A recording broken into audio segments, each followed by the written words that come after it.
Assalamualaikum warahmatullahi wabarakatuh. Apa kabar kalian? Semoga kalian baik-baik saja dan tetap diberikan kesehatan oleh Allah Subhanahu wa Ta'ala. Bantu channel kami dengan cara subscribe dan tekan tombol lonceng kalian. Terima kasih. Semoga kisah ini bermanfaat. Menantu durhaka usir mertua dari rumah. Akhirnya dia menyesal setelah mertuanya meninggalkan tas ini. Seringkali banyak pasangan yang merasa risih ketika ada orang tua ikut tinggal bersama di rumah. Hal ini pula yang membuat sebagian pasangan sering bertengkar karena masalah tersebut. Dampaknya membuat seorang anak harus rela mengusir orang tua dari rumahnya karena tak ingin bermasalah dengan istri atau suaminya. Seperti kisah yang satu ini misalnya, di mana satu pasangan harus bertengkar hebat karena ada ayah mertuanya di rumah. Hingga puncaknya mengusirnya pergi dari rumah. Namun akhirnya malah membuat si menantu dan anaknya menyesal. Berikut kisahnya. 7 tahun sudah kami menikah. Kami saling kenal saat masih kuliah. Belakangan saat reuni, di mana karena kami masih berstatus single, kami pun bertukar nomor kontak masing-masing. Setelah 1-2 tahun berpacaran, kami pun menikah dan memiliki anak. Selama 7 tahun itu, suamiku yang seorang pegawai biasa di sebuah perusahaan swasta akhirnya naik jabatan menjadi manajer wilayah. Kondisi ekonomi keluarga semakin membaik dari hari ke hari. Tapi tak disangka 6 bulan yang lalu ibu mertua saya tiba-tiba jatuh sakit dan meninggal. Awalnya kedua mertuaku tinggal di desa. Sejak ibu mertua meninggal, kaki ayah cedera, meski kemudian sembuh. Tapi suami tidak tenang, ayahnya atau ayah mertuaku itu tinggal sendirian di desa. Kemudian menjemput ayahnya untuk tinggal bersama kami. Sejak hari pertama ayah mertua tinggal bersama kami, aku sudah menunjukkan sikap tidak suka padanya. Karena ketika baru pertama kali menginjakkan kakinya di rumah, dia tidak bisa menjaga kebersihan. Dan aku langsung gregetan melihat kuku ayah mertua yang selalu tampak kotor. Tapi aku tidak berani mengatakan hal itu pada suami, dan entah bagaimana aku harus menyinggung hal itu dengan ayah mertua.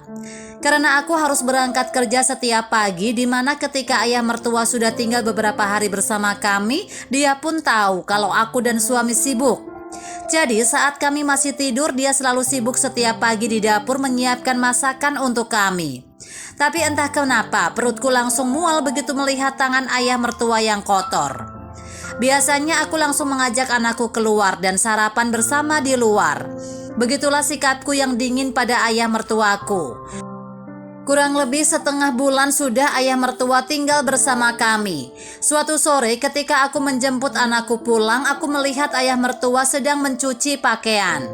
Namun saat aku melihat pakaian dalam warna putih dan kaos kaki suami yang kotor semuanya dimasukkan ke dalam satu tempat cucian, aku pun tak tahan lagi dan bertengkar hebat dengan ayah mertuaku. Ketika itu ayah mertua bersikeras bahwa dia selalu mencuci pakaian seperti itu. Mendengar kata-katanya dan karena terlampau emosi, tiba-tiba saja bibirku lepas kendali dan berkata dengan nada-nada kasar padanya. Keesokan harinya ketika aku pulang kerja, aku melihat ayah mertua sedang merapikan barang-barangnya. Secara samar-samar aku tahu apa maksudnya. Mungkin ayah mertua marah karena ucapanku yang kasar kemarin dan ingin pergi dari rumah, gumamku dalam hati. Tapi aku hanya bisa diam saja dan tak banyak tanya. Bahkan aku tidak menceritakan hal itu pada suami. Karena aku sedang cuti, suatu hari saat suami berangkat kerja, sepanjang hari itu aku istirahat di rumah. Setelah suami berangkat ke kantor, ayah mertua mengetuk pintu kamarku. Meski aku ingin mengabaikannya, tapi bagaimanapun dia adalah ayah mertuaku. Akhirnya aku pun membuka pintu dan melihat tangannya memegang sebuah tas usang. Kemudian dia memberikan tas itu padaku, katanya mau dikasihkan pada anakku, cucunya. Ayah mertua bilang itu adalah tas yang sengaja dibelinya untuk anakku. Melihat tas itu tampak jelek dan usang, aku pun bilang padanya, tasnya sudah terlalu banyak, tidak usah. Saat itu aku tertegun melihat isi di dalamnya, dan seketika berjongkok sambil menangis terisak. Tak disangka ayah mertua tidak mempersoalkan sedikit pun sikapku yang kasar padanya, bahkan meninggalkan sejumlah uang. Saat itu aku hitung sejenak ada sekitar 313,6 juta rupiah. Malamnya ketika suami pulang, aku pun menceritakan hal itu. Suamiku terdiam cukup lama setelah mendengar ceritaku. Kemudian dia bilang barusan menelepon ayahnya atau ayah mertuaku. Itu adalah tabungannya dari hasil hidup hemat. Hatiku semakin tertekan dan sedih setelah mendengar kata-kata itu. Suamiku merasa ayahnya pergi karena aku. Sebenarnya aku juga ingin sekali menjemput ayah mertua untuk kembali tinggal bersama kami lagi. Tapi perasaanku campur aduk tidak menentu. Aku takut terjadi pertengkaran lagi dengan ayah mertua. Jadi aku harus bagaimana baiknya? Belajar dari kisah ini tentunya sebenarnya semua itu hanya karena kebiasaan ayah mertua dengan menantu yang tidak sama, sehingga terjadi pertengkaran. Tapi jika masing-masing pihak bisa sedikit mengalah, mungkin pertengkaran itu bisa dihindari. Dan bagaimanapun kunci kebahagiaan keluarga itu tergantung pada keharmonisan antar segenap keluarga. Dan bagaimana menjaga keharmonisan itu tergantung pada individu masing-masing. Ingat, manusia tidak ada yang sempurna.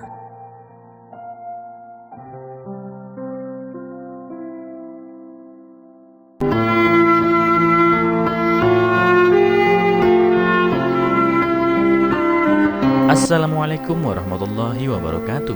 Apa kabar kalian? Semoga kalian baik-baik saja dan tetap diberikan kesehatan oleh Allah Subhanahu wa taala. Bantu channel kami dengan cara subscribe dan tekan tombol lonceng kalian. Terima kasih. Semoga kisah ini bermanfaat.